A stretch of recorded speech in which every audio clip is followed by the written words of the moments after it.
안녕하세요, 곰프로입니다. 배달의 민족과 함께 알려드리는 장사 노하우 콘텐츠인데요. 배민 사장님 광장 아시죠? 10월 5일부터 모든 외식업 사장님들을 위한 배민 외식업 광장으로 명칭과 사이트가 대대적으로 개편이 됐어요. 여기에서는 더 많은 우리의 성장을 돕는 그런 콘텐츠를 볼 수 있으니까 이용 좀 부탁드리고요. 제 영상도 배민 외식업 광장에 올라가니까 한 번씩 들려주세요. 자, 가게를 오픈하자마자 손님들이 줄을 섰던 가게가 있어요. 오늘 소개할 물레동에 있는 초밥마트가 바로 그 주인공이에요. 오너 셰프인 신재훈 사장님은 다년간 이 오마카세, 마트, 초밥집 등등 여러 일식집에서 일한 경험을 바탕으로 가게를 창업을 했거든요. 그 누구보다 초밥에 대해서 좀 진심이었고 제대로 된 초밥을 세상에 알리고 싶다는 신념이 있으셨어요. 코로나 초반에 오마카세 초밥집이 좀 붐을 일으켰던 때가 있었잖아요. 그걸 보고 코로나로 좀 밖에서 외식하는 것도 좀 무서운데 진짜 제대로 된 고급 초밥을 마트 초밥처럼 이렇게 포장해서 팔면 어떨까라는 생각을 한 거죠. 지금 보이는 화면이 당시 판매하던 오마카세 초밥 사진인데요. 정말 좀 고급스럽죠. 말씀드린 것처럼 이게 단돈 2만 원이니까 손님들이 찾아오지 않을 수가 있겠어요? 진짜 이 가게는 생각 그대로 좀 대박이 났어요. 오픈하자마자 10평 가게에서 매일매일 손님들이 줄을 섰고 쌀 한 톨 남지 않을 정도로 늘 완판이 이어졌었대요. 그런데 이렇게 장사가 잘 됐는데 1년 8개월 만에 가게 콘셉트를 아예 바꾸는 그런 리브랜딩을 단행하시게 되거든요. 문제가 뭐였을까요? 네, 바로 장사의 지속성이었어요. 사장님은 장사를 시작할 때의 신념으로 제빵어, 청어 이렇게 좀 비싼 생선을 주로 사용을 했었는데 그걸 단돈 2만 원에 판매를 하신 거예요. 이게 이제 독이 된 거죠. 물가가 좀 가파르게 오르니까 마진이 남지 않았던 거예요. 연어 같은 경우에는 팔면 오히려 손해를 좀 봤을 정도였고요. 그래서 사장님은 오픈한 지 1년 8개월 만에 가게를 리브랜딩 하기로 결심을 해요. 좀 더 오래 장사를 하기 위해서 적자 상황인데도 과감하게 재투자를 하시게 된 거죠. 신재훈 사장님은 어떻게 이렇게 리브랜딩을 했을까요? 본격적으로 제가 3가지 리브랜딩 노하우에 대한 이야기를 좀 하기 전에 질문을 하나 드려볼게요. 자, 여러분은 절대로 포기할 수 없는 우리 매장의 운영 신념이 있나요? 그 신념으로 만든 가게가 얼마나 오래 장사를 할 수 있을까요? 신재훈 사장님의 첫 번째 리브랜딩 노하우는 사업가의 시선으로 가게를 리브랜딩 하기였어요. 그래도 이제 처음에는 사장님이 계속해서 생선 초밥이 진짜 초밥이다 라는 그런 자신만의 장사 철학을 좀 고수를 하셨었어요. 덕분에 이 오마카세 매니아, 모든 피스가 생선으로 구성된 초밥을 먹고 싶은 매니아들 사이에서는 꼭 가봐야 하는 그런 가게로 입소문이 났어요. 하지만 마진은 가격에 비해서 원가가 너무 높으니까 감당이 안 됐던 거예요. 이때 사장님의 아내분인 이민아 매니저님이 새로운 시각을 내놓게 돼요. 올해 장사를 하려면 좀 더 대중적인 초밥으로 메뉴를 전환해야 한다라고 말이에요.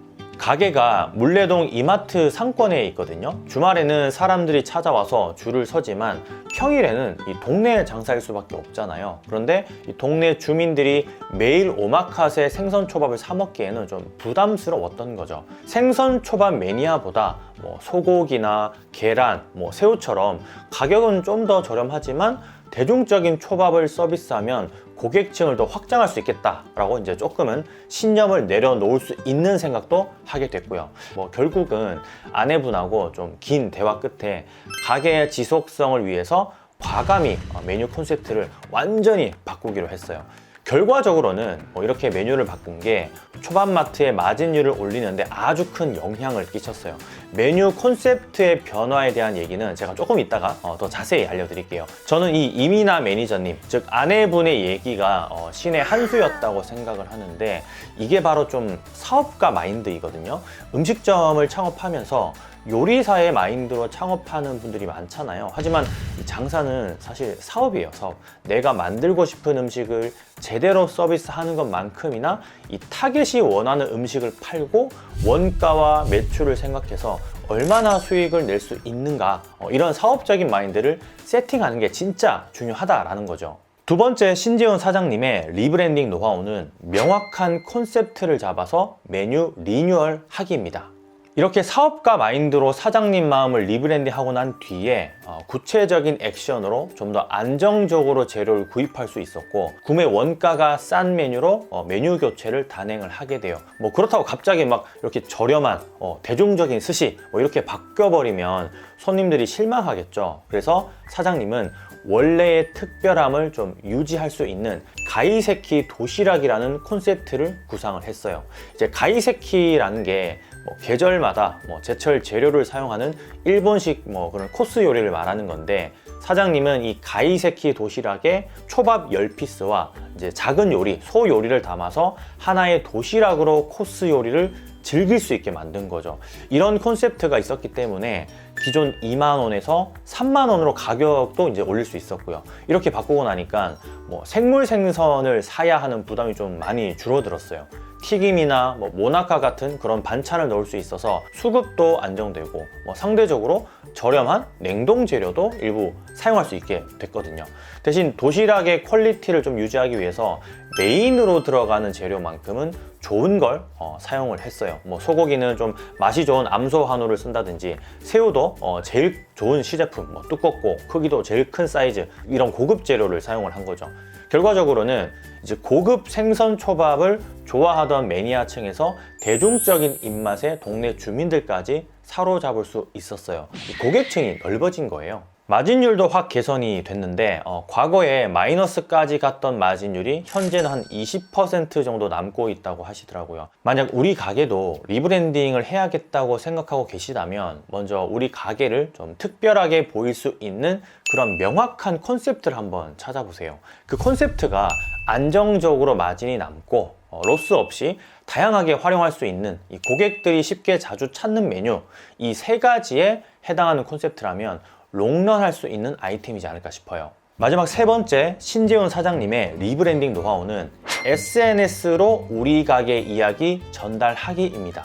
초밥마트는 리브랜딩 전에 꼭 홈페이지처럼 인스타그램을 운영하고 있었어요.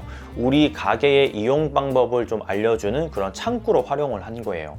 먼저 초반에는 오마카세 형태로 운영이 되다 보니까 매일 그날의 라인업을 인스타그램에 올렸어요. 먹는 방법을 좀 상세하게 설명해서 가게에서 초밥을 구매한 손님들이 인스타그램을 꼭 찾아보도록 그렇게 한 거죠. 이제 매일 품절 상황을 인스타그램 스토리로 좀 고지를 해서 손님들이 이 가게는 인스타그램에서 정보를 얻을 수 있어 하고 생각하게 만들었고요. 가게 리브랜딩을 할 때에도 인스타그램에다가 가게 변화 내용을 미리 상세하게 고지를 했어요. 바뀌는 메뉴, 인테리어, 주방 시스템 같은 내용을 콘텐츠로 만들어서 올리면서 기존 팬들에게 가게가 바뀌는 것에 대해서 아주 충분히 설명을 한 거예요. 실제로 이제 네이버 예약 시스템 도입을 인스타그램으로 좀 알렸는데 네이버 주문 언제 오픈해요? 하고 이제 손님들이 연락을 했다고 하더라고요. 인스타그램을 통해서. 그렇다고 사장님이 인스타그램만 또 하는 건 아니에요. 인스타그램을 메인 커뮤니케이션 수단으로 쓰지만 인스타를 안 하는 손님들을 위해서 네이버 플레이스, 카카오 지도 이런 것도 열심히 활용을 하고 있어요. 타 플랫폼에 매일매일 콘텐츠를 올리는 건 아니지만 중요한 공지사항은 동일하게 이렇게 공지를 하는 거죠. 자, 리브랜딩 계획에 있는 사장님이라면 리브랜딩 결과를 SNS를 통해서 적극적으로 한번 활용해 보셨으면 좋겠어요. 이 가게의 변화 사항에 대해서 일일이 설명하지 않아도 되고, 기존 손님뿐만 아니라 새로운 손님한테도 우리 가게를 전달하는 그런 창구가 될 수 있으니까요.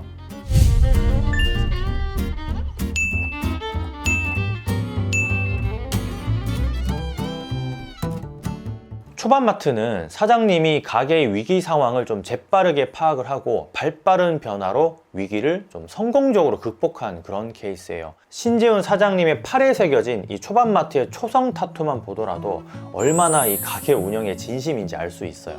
하고 싶었던 메뉴에서 많이 팔 수 있는 메뉴로, 요리사에서 사업가로 이 시각을 바꾼 걸 보면 앞으로 이 매장이 단순하게 이 초밥만을 파는 그런 마트로 남지는 않을 것 같아요. 자, 함께 보시는 사장님도 우리 가게의 운영 현황, 마진이 얼마나 남는지를 좀 냉정하게 판단해 보시고, 필요하다고 생각이 들면 가게를 과감하게 바꾸는 도전을 하는 것도 나쁘지 않을 것 같아요. 자, 그럼 건프로이만 들어갈게요. 참고로 이 초밥마트 초밥 엄청 맛있어요. 물레동에 가시면 초밥마트 꼭 가셔서 한번 드셔보셨으면 좋겠어요. 자, 감사합니다. 들어갈게요. 많이 파세요.